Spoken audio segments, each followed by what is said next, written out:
ਅੱਜ ਨਾ ਮੈਂ ਤੁਹਾਨੂੰ ਇੱਕ ਕਹਾਣੀ ਸੁਣਾਉਂਦਾ। ਜੰਗ ਹੁੰਦੀ ਪਿਆਈ ਉੱਥੇ ਨਾ ਬਾਈ ਜੀ ਇਹ 3 ਸਿਪਾਹੀ ਹਨ, 1 2 3 ਇਹ 3 ਸਿਪਾਹੀ ਹਨ ਤੇ ਉਹਨਾਂ ਦਾ ਜਿਹੜਾ ਰਾਜਾ ਹੀ ਨਾ ਉਹ ਇਹਨਾਂ ਦੇ ਪਿੱਛੇ ਖੜਿਆ ਹੋਇਆ। ਹੁਣ ਜਿਵੇਂ ਨਾ ਉਹ ਟੈਂਕ ਆਂਦਾ ਪਿਆ ਐ ਮੈਂ ਤੂੰ ਉੱਠ ਨਾ ਤੂੰ ਹੌਲੀ ਹੌਲੀ ਨਾ ਐ ਨਾ ਇੰਜ ਅੱਗੇ ਅੱਗੇ ਲੈ ਕੇ ਆ ਜਾ ਇੰਜ ਕਰਕੇ ਲੈ ਕੇ ਆ। ਰਾਜਾ ਜਿਹੜਾ ਹੈ ਨਾ ਆਪਣੇ ਇੱਕ ਸਿਪਾਹੀ ਕੋਲ ਪੁੱਛਦਾ ਕਿ ਅੱਗੋਂ ਕੀ ਆਂਦਾ ਪਿਆ।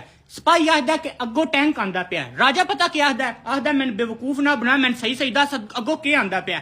ਫਿਰ ਦੂਸਰਾ ਸਿਪਾਹੀ ਆਖਦਾ ਕਿ ਰਾਜਾ ਜੀ ਅੱਗੋਂ ਟੈਂਕ ਆਂਦਾ ਪਿਆ।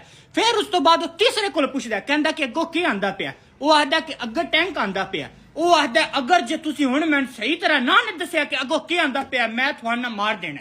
ਫਿਰ ਇਹ ਜਿਹੜਾ ਸਿਪਾਹੀ ਹੈ ਨਾ ਇਹ ਡਰ ਜਾਂਦਾ ਤੇ ਇਹ ਦੱਸ ਦਿੰਦਾ ਕਿ ਇੱਕ ਕਾਲੇ ਜਿਹੇ ਰੰਗ ਦਾ ਕਾਲਾ ਬਿੱਜੂ ਹੌਲੀ ਹੌਲੀ ਗਰਾਸ ਨੂੰ ਰੇੜ ਕੇ ਅੱਗੇ ਲੈ ਕੇ ਆ ਰਿਹਾ।